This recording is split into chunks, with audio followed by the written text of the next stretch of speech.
Salut, avec l'arrivée des beaux jours, je me suis dit que faire une vidéo sur la préparation de la moto à un road trip, ça pourrait être intéressante.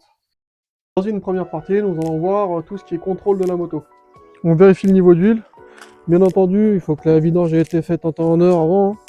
Ensuite, on peut vérifier aussi le niveau de liquide de refroidissement. Surtout si on part quand il fait chaud ou qu'on roule longtemps, ça peut éviter quand même que la moto chauffe. Donc là, sur la moto, soit on cherche le bocal d'expansion. Donc là, on voit que moi j'ai une petite ouverture dans le carénage. Sinon, au niveau du bouchon de radiateur. Alors moi, j'ai pas accès sur la moto vu qu'elle est carénée. On vérifie aussi les pneus, leur état. La pression des pneus, c'est assez important. Déjà, s'ils sont sous-gonflés, ça va avoir tendance à faire chauffer un peu plus les pneus, donc ils vont plus s'user. Et ça risque aussi de rendre la moto un peu plus lourde en sensation. Pour les freins, déjà on regarde son niveau de liquide de frein. On s'assure qu'il n'a pas 15 ans, qu'il a été échangé il y a 2 ans ou plus. On vérifie les disques, les pliquets de tir sont encore bonnes. C'est vraiment un point à ne pas négliger, surtout si on part à la montagne et qu'on a de grosses descentes. Je pense aussi à la chaîne. Il ne faut pas oublier de la nettoyer et de la graisser avant de partir. Et aussi penser à vérifier quand même la tension de la chaîne. Un truc qui pourrait paraître con comme ça, mais c'est prendre le double de ses clés. Parce que perdre ses clés en plein road trip, c'est la galère assurée. Donc toujours avoir un double dans une poche, qu'on est sûr de ne pas paumer la clé. Toujours côté tableau de bord, il y a le port USB pour recharger le téléphone. Bon, toutes les motos en sont équipées, mais toujours plus de gens s'en équipent. C'est assez simple à faire, c'est assez simple à monter. Avant de partir, c'est toujours pas mal de vérifier qu'il fonctionne bien et que le câble aussi qu'on a fonctionne bien avec notre téléphone, histoire de pas se retrouver baisé. Maintenant, on va voir ce que j'emporte avec moi comme matériel. Donc déjà, pour commencer, la trousse à outils qui est directement fournie avec la moto. Dedans, il y a une clé à bougie, une pince, la clé pour retendre la chaîne. Toujours aussi, qui est toujours dans la moto aussi, l'antivol. C'est quand on laisse la moto, c'est quand même pas mal rassurant. Et une microfibre pour pouvoir nettoyer son casque en fin de journée. C'est quand même pas du luxe si on a mangé plein de moucherons.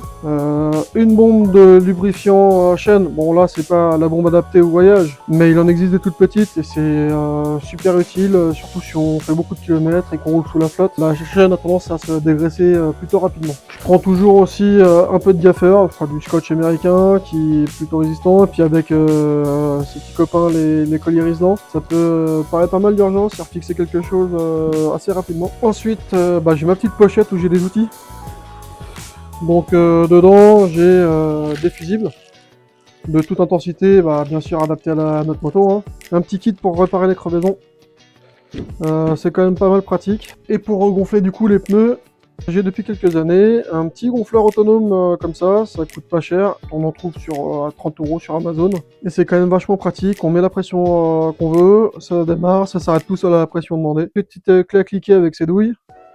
Un petit multitool avec des clés Allen, bon normalement qui est adapté plus au vélo, mais c'est quand même pas mal pratique. J'ai une petite pince avec pas mal de trucs, avec une scie, lime, un couteau un peu genre couteau suisse avec lame, et sauf que là en plus on a le tire-bouchon, l'ouvre-boîte, une petite boîte de Doliprane en cas de mal de tête, en cas de migraine, ça peut être pratique aussi. J'ai fait une petite carte avec un petit rappel de tous les numéros d'urgence à appeler entre moi, ma femme, des proches, les assurances, parce que en cas de chute où le téléphone est cassé, ou même juste plus de batterie dans le téléphone et qu'il faut appeler quelqu'un en cas d'urgence, ça permet d'avoir les numéros, parce que j'ai un peu de mémoire de poisson rouge, donc du coup ça me fait un petit rappel. Voilà, on a fait un peu le tour de ce que je fais en road trip ou sur une grosse balade d'une journée. J'espère que ça aura pu servir à quelques personnes, et puis si j'ai oublié quelque chose, n'hésitez pas à me le mettre en commentaire. Salut!